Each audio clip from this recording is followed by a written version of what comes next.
Donnie and Dolly, the team is supported by ableauctions.ca. Closing your business? We can help.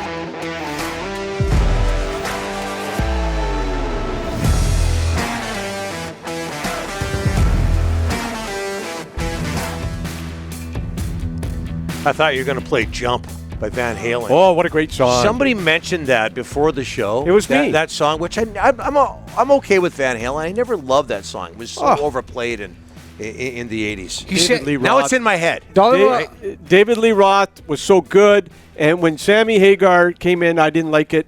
It was David Lee Roth, and Jump is one of the best summer songs of all times in the 1980s. Song. Yeah, it's a summer song. You can't listen to it in November or October? It's in the summer. You're washing the car, or you got the windows down, and you got Jump and Van Halen. Nothing better. Yesterday, he was listening to Love Shack before the show. Oh, B-52's Love Shack, another great song. B-52s, much like Devo, when they started to get more commercial and have some hits, they lost it for me. I still love the band. Listen to you. But their first I remember when they were underground. There you go. You're a snob. I'm cooler than you. Yeah, exactly. All of our, and that's not saying much. All of our guests today, including Ian Furness, standing by, maybe, after listening to that conversation. He's probably left. All of our guests today brought to you by the Bayside Oceanfront Resort, located Oceanside, hence the name, in beautiful Parksville. The Bayside Resort is one of Vancouver Island's premier getaway spots. Call now to book your reservation and mention Donnie and Dolly for 10% off your nightly room rate. Also, be sure to grab a Donnie and Dolly hat or T-shirt. You can send your cousins there. Oh, yeah. Now on sale at the Bayside. Book your island getaway at BaysideOceanFrontResort.com or call 250-248-8333 as we bring in from KJR Sports Radio in Seattle, Ian Furness. Thanks for doing this. How are you, sir? Gentlemen, good. Summer Nights actually was a Van Halen summer song, if I'm not mistaken, right? Summer Nights, not Jump, Summer Nights. That was the summer song by Van Halen, but I digress. I saw those guys in concert at least 4 or 5 times, with both David Lee Roth and Sammy Hagar, and I thought they were both fantastic. Okay. So you can like both. It's okay to like both, Rick. Just okay David, to like both. Lee Roth was the best. He was the best. He was very good. He was very good. Ian, Seattle has an expansion NHL franchise, NHL franchise, period. Now we're understanding there's a rumor going around that Vancouver's going to get one. Just your reaction to that.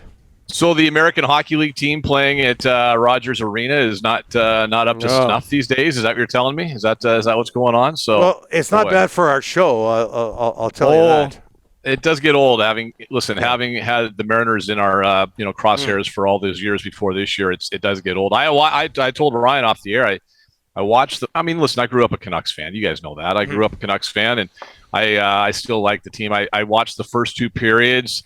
Was amazed that it was tied to 1-1 when they're outshot 2-1 after 40 minutes, and then I kid you not, this is not rubbing salt in the wound. I said, well, my wife's asleep, so I'll go upstairs. I'll get in bed and just kind of flip on the TV and kind of keep it down low, watch the 3rd period because I was a little tired from traveling back from LA yesterday. And I got upstairs and it was 18:25 to go in the 3rd, and it was 3-1. I had to take a double take. I said, what? Come on, man. Yeah. I got more sleep last night, so I guess that's good. I turned it off, but I assume that's how it ended up. Ian, it was not a bad week for your hockey team, the Seattle Kraken. Talk about the big win. You go into Colorado, you beat the Avalanche. I mean, come on. That was good. Sports are weird, right? I mean, who would have thought they could do that? And then they go and they blow a lead, Chicago. 3rd period lead to Chicago. Last I checked, you guys know about those 3rd period leads. They're dangerous. It's the most dangerous lead in hockey, right, Donnie? The 3rd period lead. That means there you go. Yeah. Well, it is for the Canucks. It is for the Kraken apparently as well. No, they're all right. They're okay. They're much better than they were a year ago. It's funny. You watch some of the better teams in the league, and Colorado's got a couple of injuries, obviously, so that's a little bit different. But you look at Seattle's a middle of the road probably team, which last year they were a bottom of the barrel team. So they've definitely improved quite a bit. Beniers is just such a good player, and I think once they start giving Shane Wright some more ice time, I think you'll see things fall into place where they really have a top 6, and I would think he would be the center iceman for that top 6. Maybe not in the first half of the season, but Wemberg doesn't give you much, so I would hope to see that soon. And if Grubauer, when he comes back, if he can get back to his old form. In the meantime, it's all about your guy from North Vancouver, British Columbia, Martin Jones. Yes. So There you go. Martin Jones, North Van kid. Hey, you can always thank us for Jared McCann, Ian, anytime you want. But anyways, 5 points. 5 points. How in many his stops last did he three have games. after? Yeah. How many stops did he have after you guys kicked? Yes, that's. But if they Pittsburgh, would have Florida. developed him, Ian, properly, he wouldn't have gone to the other 2-3 Let it places go, Rick. before he landed in Seattle.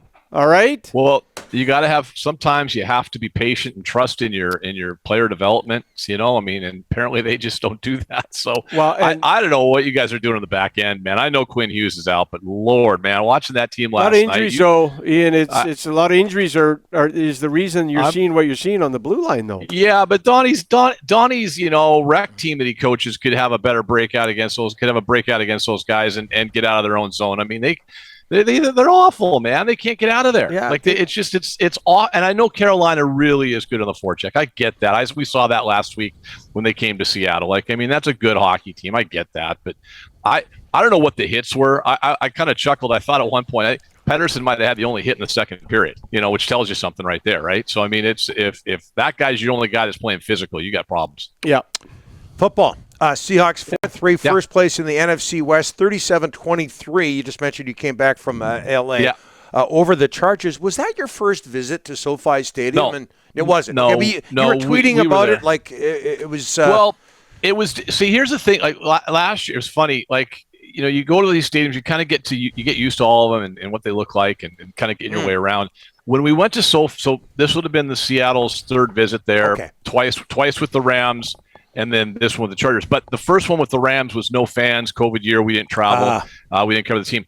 Last year when we went, the first time we went there and covered the team, we had a pregame show on Fox 13.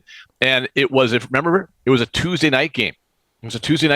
When we went there last year, and we still had all the restrictions in place, and where could you go and where could you not go, and just all the the COVID world that we were living in. So Sunday was the first time I was there where we could just kind of roam freely and look around, and it felt normal. It was a Sunday. We weren't rushed. We weren't doing like a 2-hour pregame show, and it's an amazing building. It's got a huge issue with the turf. There's no doubt about that. It was just carnage on the field, guys getting hurt left, right, and sideways, and it's very much like, if your listeners, if anybody's been to Climate Pledge here in Seattle, it's a lot like that in this sense. You walk in on street level and Sunken. everything's below. Yeah, so it's kind of a weird vibe there. But the Chargers haven't caught on in LA at all. There's, it was basically a 50-50 split fan base, and Seattle took advantage of it. Yeah, you were tweeting a lot about it, so I just assumed it was your first visit. Yeah. And high-quality tweets, by the way. Oh, thank you. I appreciate that.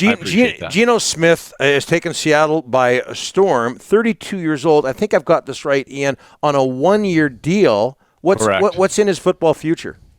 Well, there's a lot of talk here to extend him. And he's found himself. He's found himself a home. It's culture is everything. We joked about McCann and finding some steady, consistent coaching, culture, organization in any sport, I think, is really important. And I think that's what we have in Seattle.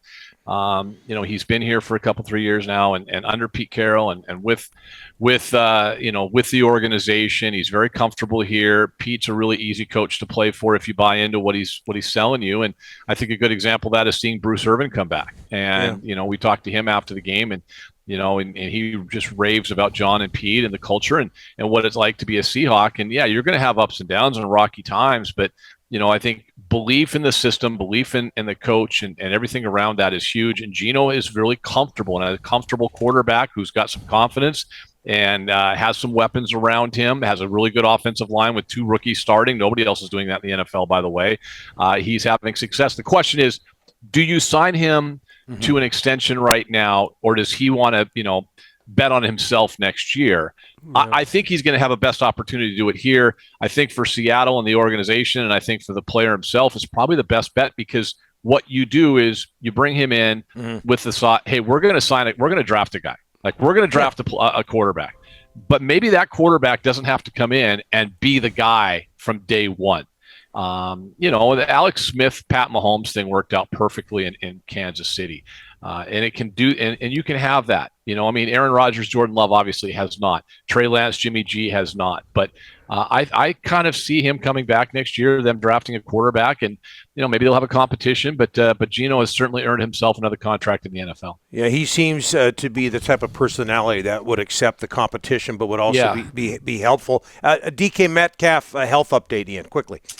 Well, real quick, they say it's not serious. It is a tendon, which can be a little bit sketchy. But I think here's the good news. When we were doing our post-game show, I didn't notice that. I thought I saw him walk behind me and on tour, and they had a long, long walk to the bus. And I only bring that up for this reason.